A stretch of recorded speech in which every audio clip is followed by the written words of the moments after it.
بسم اللہ الرحمن الرحیم صلی اللہ علیہ حبیب سیدنا محمد علیہ وسلم۔ محمد نذیر خان عمران خان کے لیے آج بہت زیادہ تکلیف دہ، دکھ اور غم والا لمحہ تھا جب وہ بشرا بی بی کو لے کے ہائی کورٹ میں ضمانت کے لیے پیش ہوئے۔ ان کے چہرے سے جو تکلیف تھی، دکھ تھا، وہ عیان تھا، وہ بہت زیادہ درد والے لمحات میں، وہ کرب کے لمحات میں گزر رہے تھے۔ یقیناً بشرا بی بی جو ہے وہ ایک نیک خاتون ہے، باپردہ خاتون ہے۔ ان کا جو عمران خان کی سیاست ہے ان سے کوئی لینا دینا نہیں ہے، نہ ہی وہ عمران خان جب وزیر اعظم تھے انہوں نے کوئی آفیشیل کیپیسٹی میں یا کوئی عہدہ ان کو ملا، نہ ہی وہ عمران خان کے ساتھ جو ہے ان کی فیصلہ سازی میں شامل ہوئی، نہ ہی ان کے پاس کوئی پاکستان تحریک انصاف کو عہدہ ہے۔ ان کا تو سیاست سے کوئی تعلق نہیں تھا، ان کا تو عمران خان کی حکومت سے کوئی دور تعلق نہیں تھا۔ تو وہ تو اپنی جو ہے عبادت والی زندگی گزارتی ہیں، بڑی پرائیویٹ لائف ہے بشرا بی بی کی، ان کی کوئی سوشل لائف نہیں ہے۔ تو جس طرح نون لیگ نے جب عمران خان کی جمیمہ سے شادی تھی، جمیمہ کے اوپر الزامات لگائے، پھر جمیمہ بھی کافی ڈس ہارٹ ہوئی تھی، مایوس ہوئی تھی، تو ڈیفینیٹلی آج نون لیگ نے وہی دوبارہ حربہ استعمال کیا اور آخرکار بشرا بی بی کو عدالت میں آنا پڑا ضمانت کے لیے۔ عمران خان اور کتنا عدالتوں کا احترام کریں کہ وہ اپنی باپردہ بیوی کو بھی آج عدالتوں کے احترام میں لا کے عدالت کے سامنے لا کے کھڑا کر دیا۔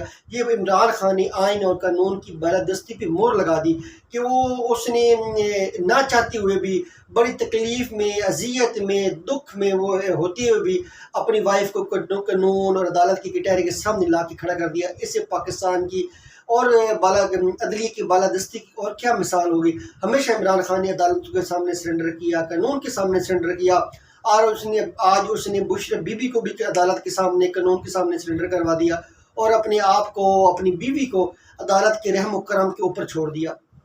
یہ پاکستان میں بہت زیادہ جو ہے سیاسی انتقام کی بدترین مثال ہے۔ آپ کا جتنا بھی سیاسی مخالف ہو، حریف ہو، کم از کم کوشش کرنی چاہیے ان کی وہ خواتین جو سیاست میں نہیں ہوتی، جو حکومتی عہدے انجوائے نہیں کرتی، جو بڑی پرائیویٹ لائف گزارتی ہیں، جو سوشل لائف نہیں گزارتی، جو گرامر والی لائف نہیں گزارتی، ان کو کم از کم جو ہے سیاست میں سیاسی انتقام کا نشانہ نہیں بنانا چاہیے۔ آپ عمران خان کی سیاست اختلاف کریں، عمران خان کو اپنے سیاست سے آؤٹ کرنا ہے یا سیاست سے دور کرنا ہے، تو ڈیفینیٹلی وہ اس کا مقابلہ ہے الیکشن میں۔ آپ الیکشن سے کیوں بھاگ رہے ہیں؟ الیکشن کروائیں، عمران خان کی سیاست کو ختم کریں۔ اگر آپ سمجھتے ہیں کہ آپ کی اتنی عوامی حمایت ہے، عوامی مقبولیت ہے، تو لوگ آپ کو ووٹ دینا چاہتے ہیں، تو عمران خان کو اس کے اوپر کیا اعتراض ہوگا؟ تو عمران خان کے سیاسی مخالفت میں اس کی گھر کی باپردہ خواتین کو سیاسی انتقام کا نشانہ بنانا، ان کے اوپر مقدمات درج کروانا، ان کو عدالتوں کے اوپر چکر لگوانا، یہ قابل مذمت بات ہے۔ بشرا بی بی کے ساتھ جتنی ہمدردی کی جائے وہ کم ہے۔ بشرا بی بی بہت زیادہ نیک خاتون ہے اور بڑی باپردہ خاتون ہے، اور ان کا جو عمران خان کے حکومتی معاملات ہیں تو ان سے تو اس کا دور دور تک کوئی واسطہ نہیں ہے، نہ عمران خان کی سیاست سے کوئی واسطہ نہیں ہے۔ تو پاکستان میں اس وقت پولیٹیکل انسٹیبلٹی بہت زیادہ ہے، اس کا واحد حل جو ہے وہ الیکشن ہے۔ ڈیموکریٹک پروسیس جو ہے وہ الیکشن کے بغیر آگے نہیں چل سکتا۔